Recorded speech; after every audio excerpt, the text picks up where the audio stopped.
Bom, hoje a gente vai ler juntos aqui o relatório do HGLG. Então vamos começar aqui bem do inicinho, onde eu acho esse relatório, né?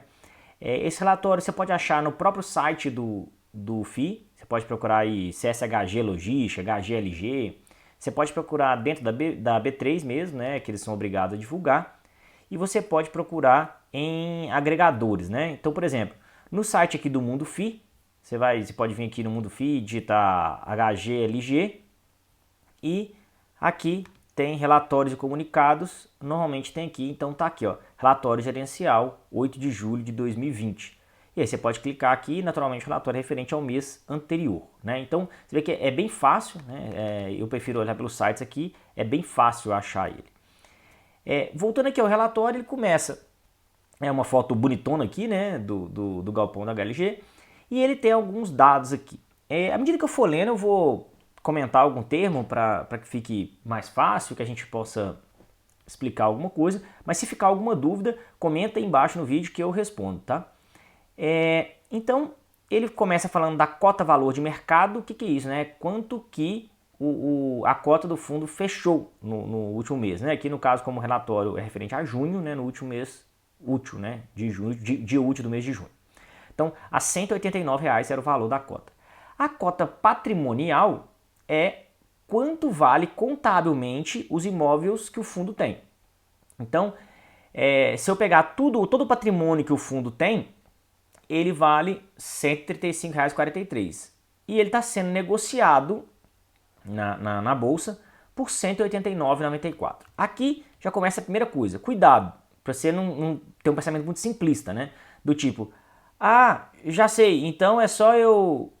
Esse negócio tá muito caro, não posso comprar não, que ele vale 135, mas tá vendendo por 189, tá muito caro. Cuidado, tá? Tem um vídeo só sobre isso, sobre PVP, que é justamente essa conta que se faz, né, sobre o preço sobre o valor patrimonial, e que para fundos de imóvel não é tão simples assim, a conta não é tão direta, tá? Então lá tem uma explicação melhor, mas aqui, só para simplificar, essas avaliações são feitas com uma frequência muito pequena, naturalmente uma vez por ano e tudo, e aí então cuidado, não use isso como um único critério, principalmente em FIIs de tijolo.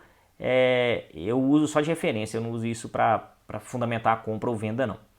A outra é o valor de mercado do fundo, 2,3 bilhões, quantos cotistas ele tem, ele tem 193 mil cotistas, e o último rendimento foi 78 centavos por cota. Então significa que se você tivesse uma cota desse fundo do HGLG11 na data calculada, na data base, você receberia 78 centavos no mês de junho por causa dessa cota. Uma outra métrica que ele mostra aqui é a ABL. A ABL é a área bruta locável, então qual que é a metragem que ele tem para alugar, né? Então ele tem 458 mil metros quadrados para alugar.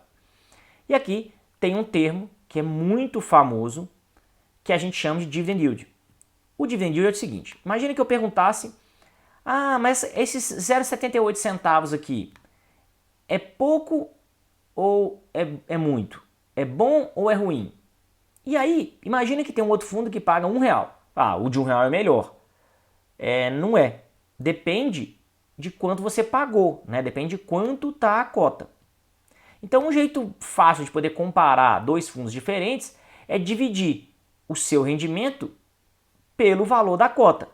Então, se eu dividir aqui 0,78 vezes 12, né, que é o rendimento anualizado, né, como se fosse esse rendimento por 12 meses, né, de um ano, dividido por 189,94, como é percentual, né, eu vou chegar aqui em 4,9%. Isso a gente chama de dividend yield. Então, o yield é o rendimento dividido pela cota a valor de mercado, né, para quanto vale. Então, a rentabilidade dela anual é 4,9%, e isso só considerando os rendimentos, tá? Não considera a variação. O retorno mensal já considera também a variação da cota, né? Então, no mês de junho, o retorno foi 4,8%. Né? A vacância tem a ver com estar vago, né? Então, a vacância física é que 10,8% da área bruta que ele tem está vaga. Então, 10,8% da metragem que o fundo tem está vazia, não tem inquilino, não tem ninguém pagando aluguel. E a vacância financeira não é por metro. A vacância financeira é baseada na receita potencial. Então, se eu tivesse tudo locado, eu ganharia X por mês. Agora eu ganho Y, 78 centavos. Então, eu estou perdendo 13% do que eu poderia ganhar. Isso a gente chama de vacância financeira. E aí vem aqui os comentários do time de gestão, né? É quando o gestor, né, destaca o que ele acha relevante. Então ele fala aqui que no mês de junho o fundo terminou, e foi final de semestre, né? Ele cita isso com resultado médio por cota de 82 centavos. Então na média foi 82 centavos, ou do resultado, tá? Não é distribuição. E distribuindo uma renda constante por cota de 78. Aqui tem dois pontos relevantes. Primeiro, o fato da renda ser constante, né? Eu gosto dessa ideia, eu gosto dessa previsibilidade. Então você pode contar com aqueles 78 centavos por cota todo mês, que aquilo é certo. E a outra coisa é o seguinte, mas como assim? Se ele tinha um resultado de 82 centavos, por que ele distribuiu só 78? Né? E aí aqui tem várias explicações. Muitos fundos preferem homogeneizar, né? Deixar aquele retorno constante, todo mês ser o mesmo valor, para não ficar variando demais. Então, num mês eu recebo 85, no outro 73, no outro 81, no outro 77, e aí ele pega aquela rentabilidade e distribui. Então aqui, por exemplo, nesse cenário, né, sobrava alguns centavos por cota que ele foi acumulando ao longo do mês, né? E aí, no fim das contas, ele precisa distribuir 95% por força de lei, e esse por semestre, né? Então no semestre ele tem que distribuir tudo, esse acumulado também distribui. Para não ficar muito num mês só, acontece muito os fundos irem distribuindo isso aos poucos. E aí fala, além disso, o fundo possuía 41 centavos por cota de resultados acumulados. O que é isso? Então ele distribuiu isso e sobrou lá 41 centavos que ele tinha acumulado e não distribuiu ainda, que ainda tem que ser distribuído para os cotistas, né? E aí ele destaca, né, que apesar da pandemia e dos diferimentos ocorridos esse semestre, o fundo foi capaz de manter o patamar atual de distribuição. E aí, aqui realmente eu acho um ponto relevante, né? A gente está num momento atípico da economia como um todo do mundo, né? E eles conseguiram manter, quer dizer, se a gente olhar só por rendimento, o HGLG praticamente não sentiu a crise. Tem outra coisa muito relevante que é essa palavrinha aqui, ó, ficou muito na moda agora, diferimento. Tá? Diferimento significa adiar o pagamento. Então, quando eu falo que teve diferimento, significa que alguns inquilinos não pagaram, mas não é que eu perdoei a dívida, é que eu dei mais prazo para eles pagarem. Então, se a gente pensar numa gestão mais razoável, racional, né, diferimento é o que melhor podia acontecer para o fundo. Porque não adianta eu fingir que o problema não acontece e não pagar ninguém, mas também não adianta eu perdoar todo mundo e o fundo não ter rentabilidade, né? Além disso, ele comenta aqui, né, o fundo foi capaz de manter o patamar de distribuição, tal, dado que todas as movimentações e ações realizadas pela equipe, dá uma valorizada aqui, né, que eles, quer dizer, nós somos muito fodão e conseguimos garantir o retorno igual para que vocês nem percebessem que era corona, mais ou menos o que ele quer dizer aqui. E resume aqui que o HGLG tem um retorno bruto, né, tudo que ele rendeu de variação de cota, de distribuição de dividendos, essas coisas, de menos 5,4% no semestre e 35,1% nos últimos 12 meses. Então, em resumo, a gente passou o primeiro semestre com o valor do dividendo constante, né, não teve uma oscilação grande nem por causa do corona, e o gestor fala que foi a probabilidade dele, de fato tem uma grande parte deles mesmo, e no fim das contas, no semestre ele caiu 5,4%, e nos 12 meses ele subiu 35,1%. Aí ele fala aqui também que o site mudou, né, até dá o endereço do site aqui, para quem quiser conhecer o site novo. E aí ele fala, em função desse cenário, né, esse novo cenário do corona, a gente organizou os comentários em 6 tópicos. Então no primeiro ele vai falar de resultado e rendimento, no segundo carteira e mercado, no terceiro resumo das informações, no 4 no ativo que eles estão adquirindo, e o 5 a conclusão do imóvel de extrema, da aquisição de extrema, e o 6 ele dá um histórico do fundo lá, e vem trazendo coisas aí. Então vamos para o 1 aqui, resultados e rendimentos. E ele fala, né, em relação ao fluxo de aluguéis, 99% dos aluguéis cobrados foram recebidos pelo fundo. E aí, essa é uma coisa boa, quer dizer, a inadimplência foi muito baixa, e aí ela é menos de 1% da inadimplência é um locatário do condomínio lá de SJC, que eles inclusive já falaram que as medidas de despejo e cobrança já foram iniciadas, né? Então é quase nada, pensando no momento que a gente vive, é nada, né, gente? Um momento desse de muito FII aí lidando com inadimplência, o HGLG aí sai quase ileso disso, né? Aí ele reforça, né, apesar dos impactos dos diferimentos, de novo, diferimento é adiar o recebimento, não é perdoar, tá? O time de gestão manteve a distribuição em 78, dado que até o momento mostra ser o patamar sustentável de distribuição do fundo. Então eles entendem que 78 é um patamar sustentável, que eles conseguem manter mesmo diante das oscilações. No título 2 aqui, carteira e mercado, ele fala que durante o mês de junho o fundo concluiu menos negociações que o mês anterior, quer dizer, ele comprou, né, vendeu, negociou menos coisa, na verdade, do que o mês anterior, e fala que 61% da receita contratada total já possui diferimento acordado. Então, quer dizer, 61% da receita já está certo, já diferiu, a outra parte lá, né, que é o locatário, o inquilino já concordou, então já está. 11 ainda está em andamento. Então eu acho positivo, 61% aí já está contratado, quer dizer, isso aqui não vai te dar problema mais, em tese, né, já está negociado, 11 está em andamento, e isso então dá uma maior previsibilidade, né, uma estabilidade nessas receitas aí de locação. E aí ele fala que no mês teve a saída definitiva da FedEx, a FedEx ocupava um galpão em Guarulhos, mas já tinha anunciado há bastante tempo que eles iam sair, e aí teve a conclusão, a saída definitiva, eles saíram, e essa saída vai gerar uma receita em julho, repara aqui, ó, que essa receita vai ser em julho, não está contabilizada ainda, de R$500 mil por compensação de investimentos a serem realizados. Aqui é um ponto interessante, né? Como é que uma gestão profissional, né? Beleza, a FedEx decidiu sair, tá certo, faz parte do jogo, não, um inquilino sai, o outro entra, isso funciona assim, mas no contrato tinha essa exigência que se a FedEx saísse, teria que repor R$500 mil em compensação dos investimentos feitos pela HGLG.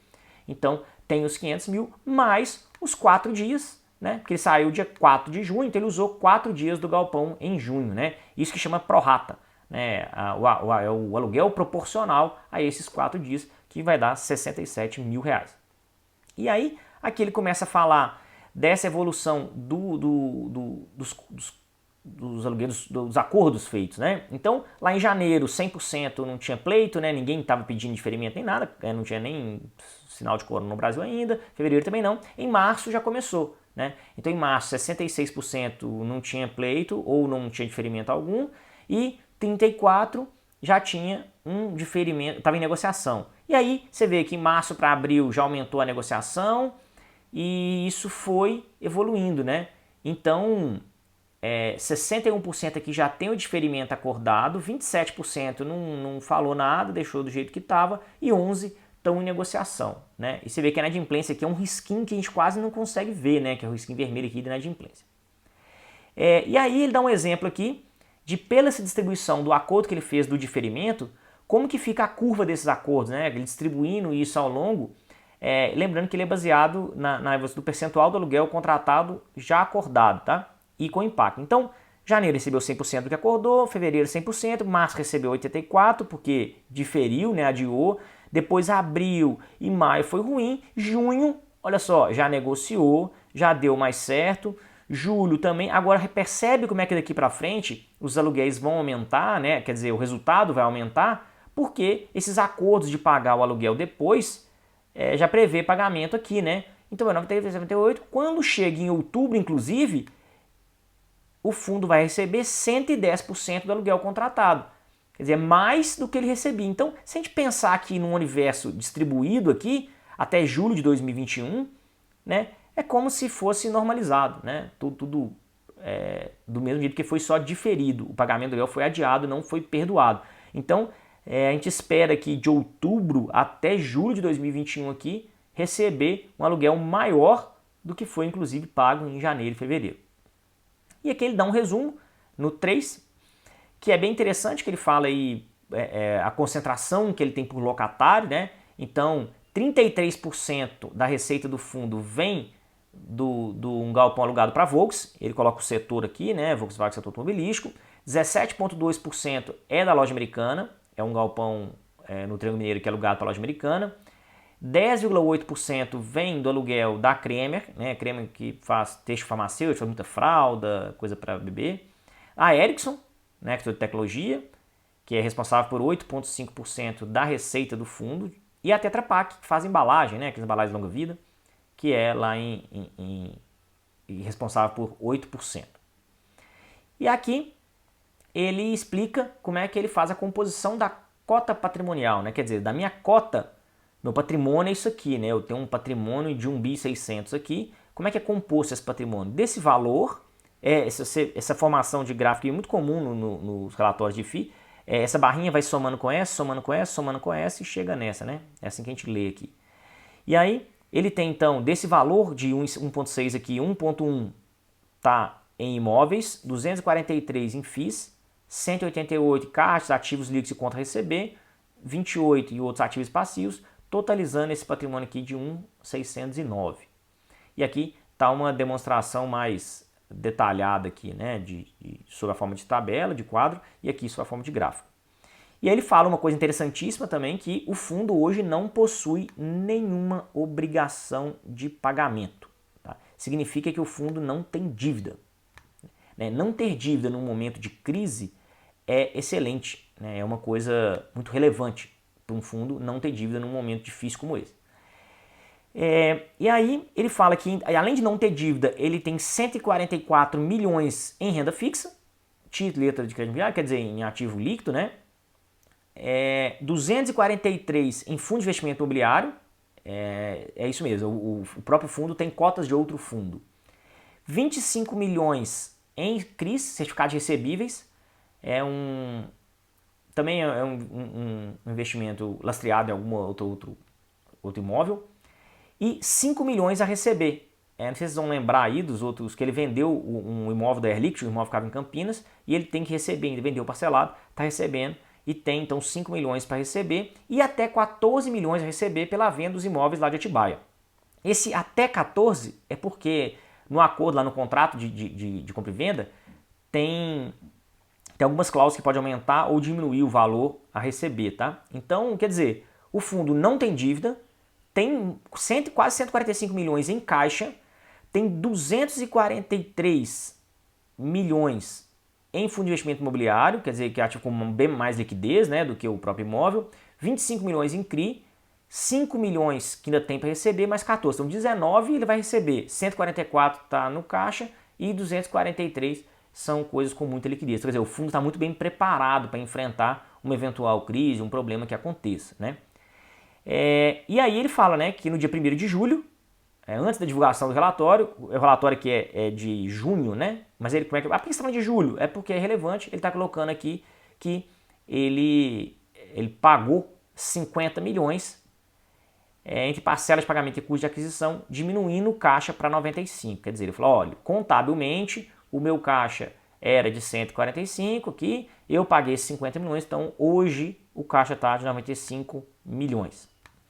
E aí, ele mostra aqui uma sensibilidade, eu acho que essa tabela aqui, o gráfico confunde mais do que esclarece, mas significa o seguinte, se a cota a mercado estivesse em R$ 135, estaria 0% de variação em relação à cota patrimonial. Lembrando que patrimônio é o valor contábil dos bens que o fundo possui. E cota a mercado é quanto está sendo negociada. Então, se ela estivesse sendo negociada a 176, significa 30% a mais do que o valor patrimonial. Eu acho que isso aqui confunde mais do que ajuda, para ser sincero. E aqui é o valor em reais por metro quadrado, né? Em R$1.000 por metro quadrado.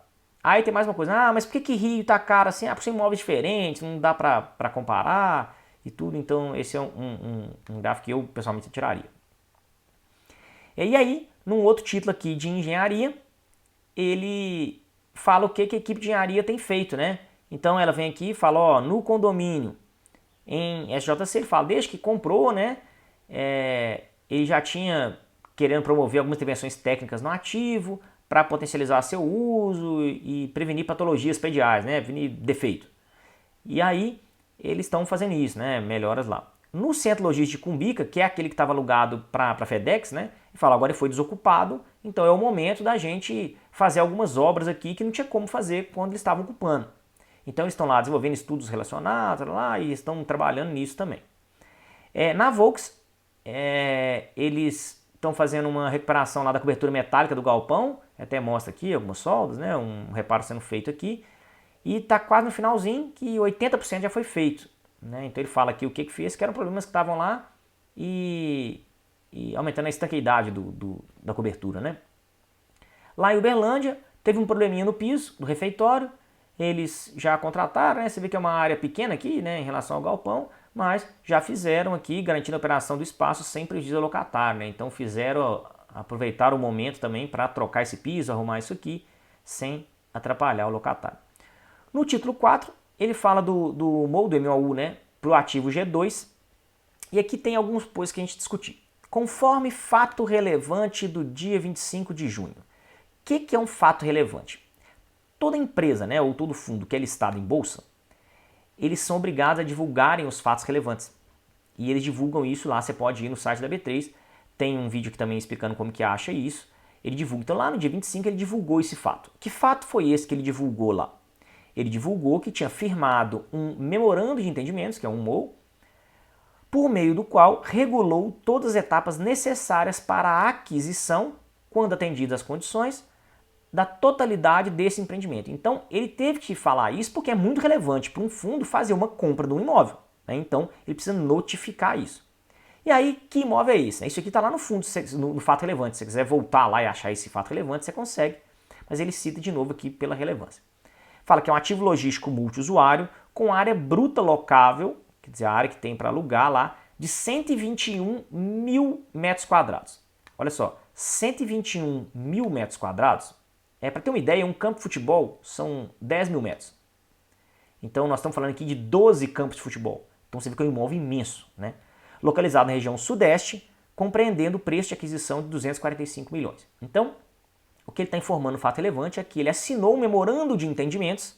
Esse memorando de entendimentos é tipo, estamos com a intenção de adquirir ele, e aí nós vamos adquirir se todas as condições forem atendidas. Né?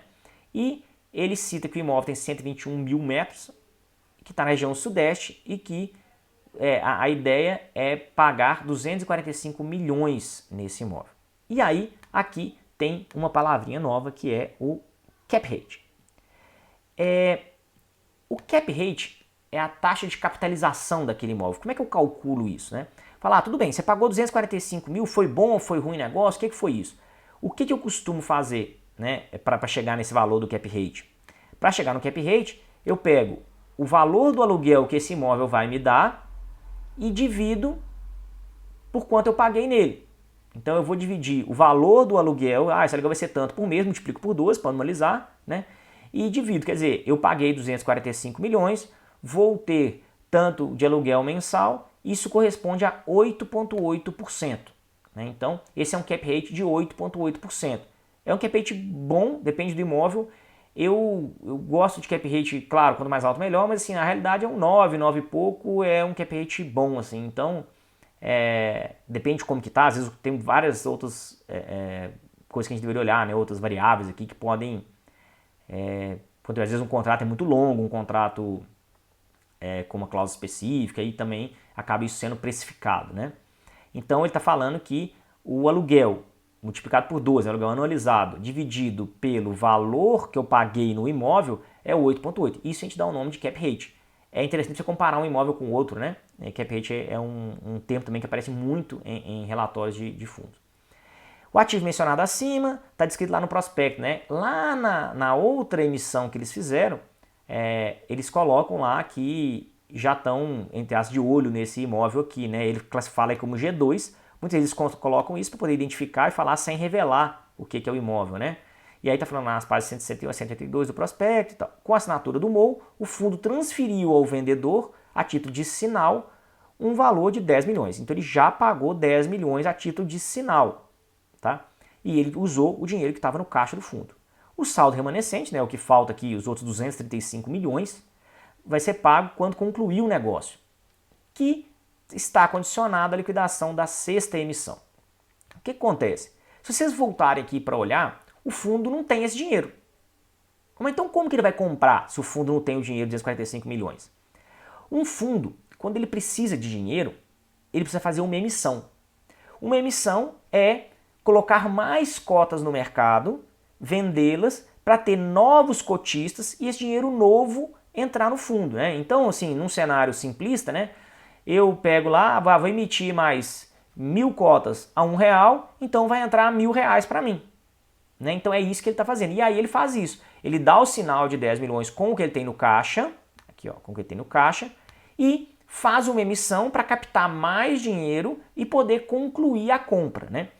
Eu gosto muito desse modelo, né, onde eu faço uma emissão já com um negócio engatilhado, né? Eu já tenho o que fazer com o dinheiro. Então, esses novos cotistas que vão entrar, que vão colocar o dinheiro, já estão colocando dinheiro sabendo o que o fundo pretende fazer com isso, né? Então, lembrando que as condições precisam ser feitas, mas se as condições forem atendidas, então esse negócio é fechado e o imóvel compra então por 245 milhões esse outro ativo logístico multiusuário de 121 metros quadrados.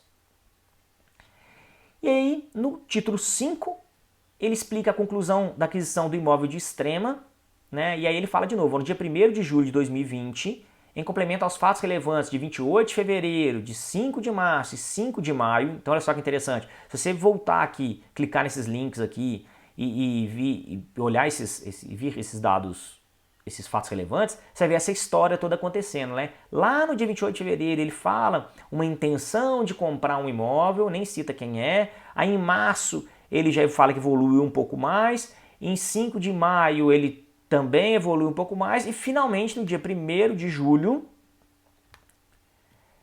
ele firma a escritura pública de compra e venda, que é o documento final de uma aquisição de um imóvel, né? Passar a escritura, né? Ele finalmente firmou essa escritura e aí ele concluiu a aquisição da totalidade de um conjunto de galpões logísticos lá na cidade de Extrema. Extrema é uma cidade que fica em Minas Gerais, que é uma cidade que está muito famosa, né? Começou aí 2005, 2006, começou esse movimento aí em Extrema. É uma cidade muito receptiva para galpões logísticos, para imóveis de logística como um todo. E eles lá tem um incentivo para a empresa de logística, empresa de e-commerce, e é muito perto de São Paulo, né? Então, assim, você está localizado em São Paulo, mas logisticamente você está muito perto, no caso de Minas, mas muito perto de São Paulo, né? Então lá são 3 galpões, um com 9.000 metros, o outro com 10.000 metros e o outro com 13.000 metros. Então são galpões aí arredondando o tamanho do campo de futebol, para ter uma referência, né? E eles estão aqui, um deles está alugado para a Nakata, que faz peça automotiva, né? A locação até 30 de novembro de 2024, pagando esse valor de aluguel. O galpão 2 está alocado para a Via Varejo é uma empresa também listada em bolsa, né? E a locação até 15 de julho de 2024, com valor de 217 mil. E outro de 13.000 metros, 3.900, alugado também para a Nakata. Então aqui são os 3 galpões. Ele está falando aqui que pagou 89 milhões neles, né, nos galpões. E fala que tem um pequeno reajuste frente ao que ele tinha anunciado. E aí ele fala aqui como é que vai ser a forma de pagamento, né? E é um rolo danado aqui. Ele pagou 9 milhões, já pagou no sinal. 45 foi pago no dia 1º de julho. Aí 5 vai ser em 180 dias. Mais 5 em 360. Mais 12 em 540 dias. Corrigindo por 50% do IGPM. E aí, assim, é uma confusão, né? E depois que vai pagar lá os outros em 720 dias, o restante dos outros 12 milhões, corrigido por 100%, né? E aí, a partir de 1º de julho, já que ele já assinou a escritura, ele vai receber 72% das receitas de locação. Aí não vai receber tudo que não pagou tudo, né? E aí, essas receitas correspondem ao valor de quase 500 mil aqui por mês de locação, né? Que dá aproximadamente 4 centavos por cota. Então, a gente já sabe que em julho vai ter um aumento de 4 centavos por cota. Então, Então, se ele estava pagando 78, é muito provável que ele pague 82 referente a julho, né, que vai ser pago em agosto. Então, é muito provável que ele aumente esses 4 centavos. Né? Quando ele pagar a parcela 5, sobe para 86%. E aí, quando ele pagar a última, aí finalmente ele começa a receber 100% dos aluguéis, né? 100% de todo o montante do aluguel. Então, em linha geral, a aquisição possui um cap rate de 10,8. A gente já sabe calcular cap rate, calculou no outro imóvel. Então, a gente percebe que esse cap rate aqui é um cap rate um pouco melhor, né? A gente está falando de um cap rate de 10,8% contra um outro de 8,8, né? Então, é presunçoso falar só olhando o cap rate, mas se a gente olhasse só para o cap rate, esse aqui é um negócio melhor. Mas tem que lembrar que esse aqui são 3 galpões que juntos dão 30 e poucos mil metros. O outro é um galpão inteiro que dá 121 mil metros quadrados, né? É um galpão bem maior. E aí fala que é em Extrema, que eles até comemoram isso aqui, né? De sacar que a gente adentrou em Extrema, que é uma região muito conhecida. Então, quer dizer, a gente está dentro da modinha aí de Extrema.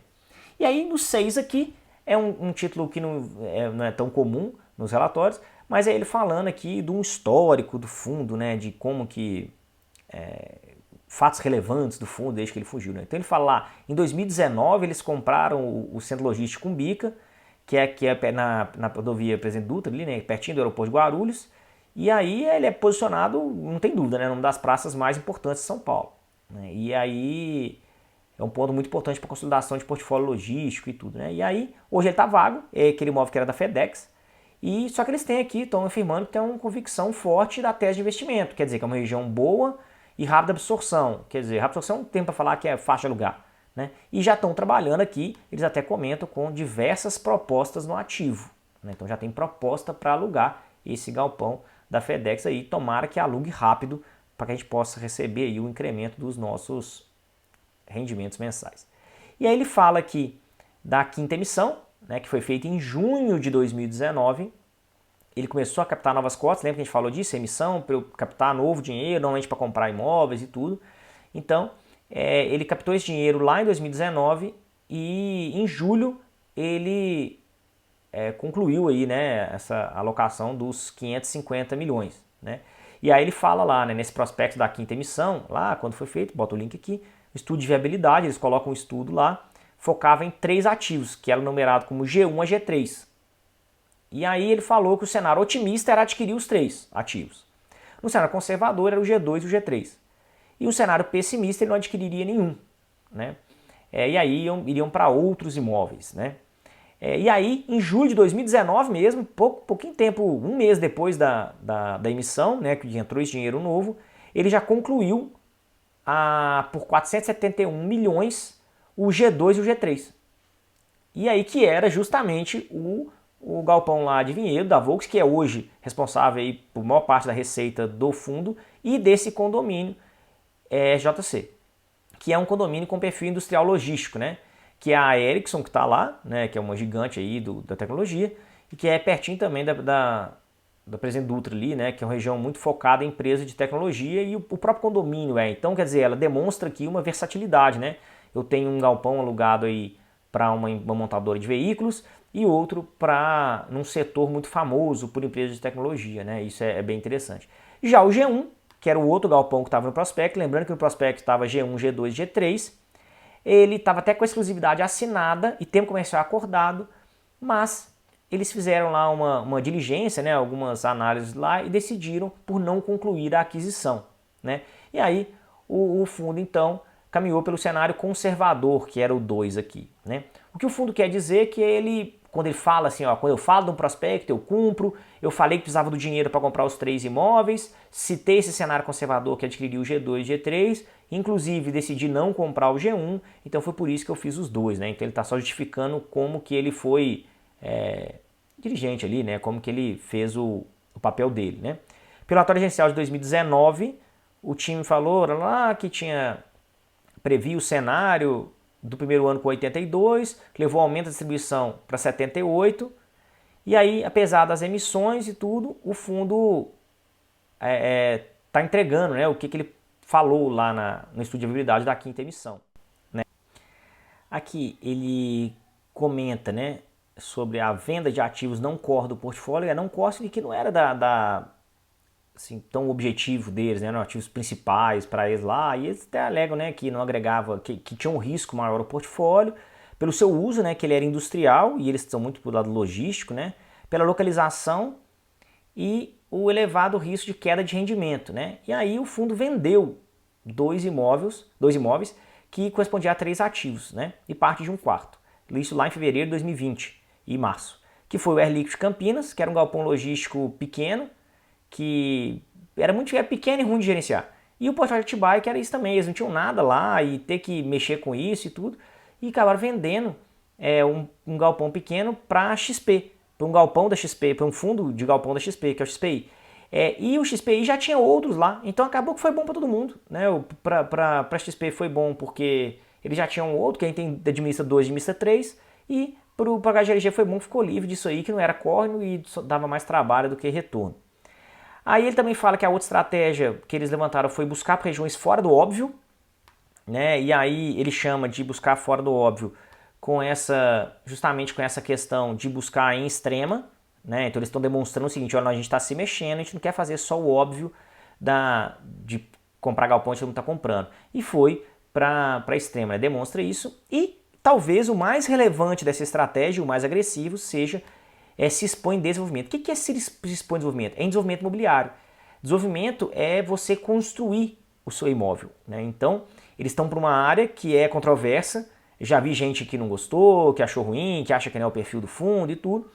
É um risco, né? Torna a operação um pouco mais arriscada. Eu acho, honestamente, que é um fundo muito consolidado, que pode dar o luxo de fazer isso. A minha opinião é que é positivo.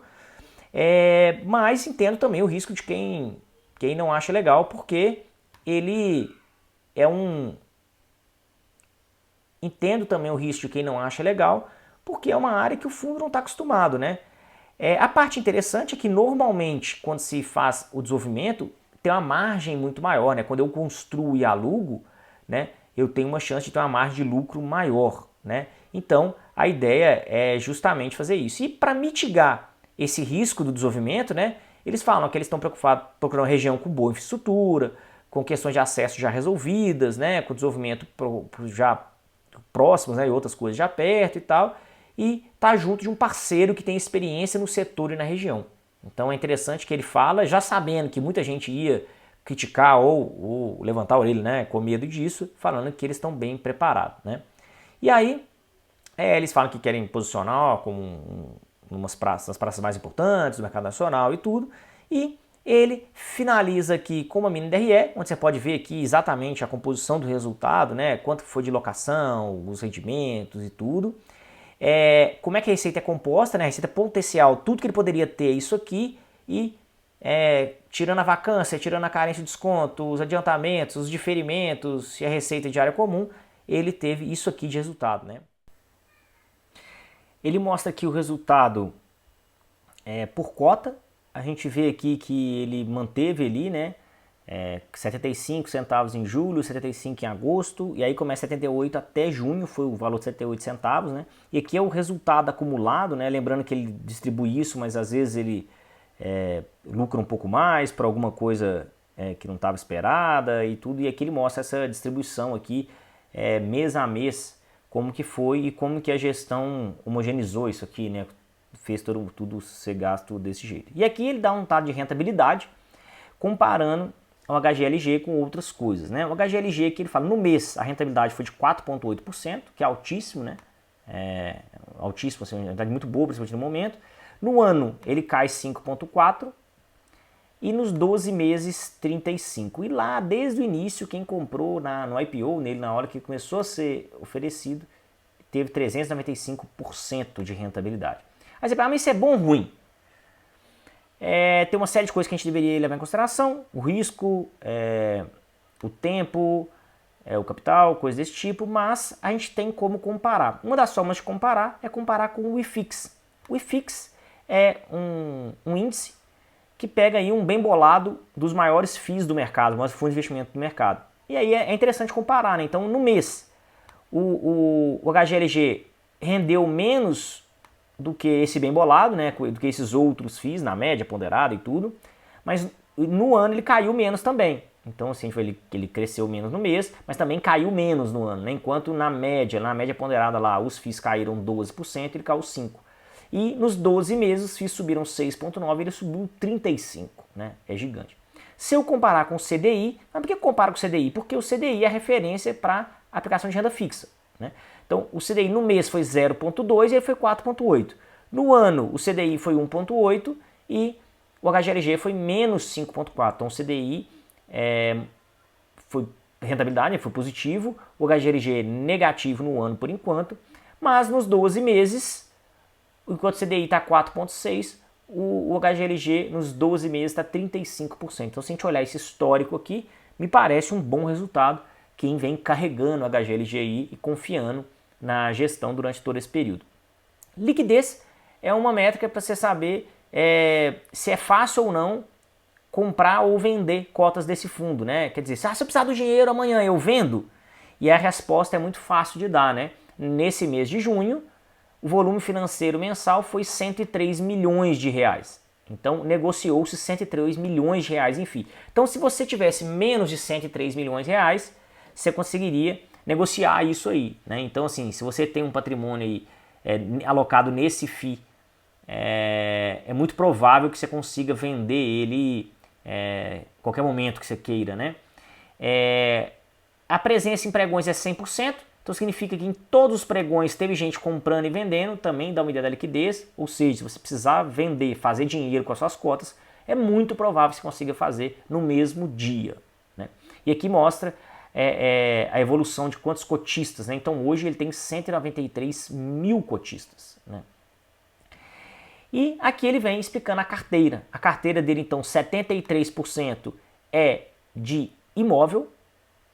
E aí 15% de FIIs, cotas de outros FIIs, e assim vai. CRI, LCI, renda fixa.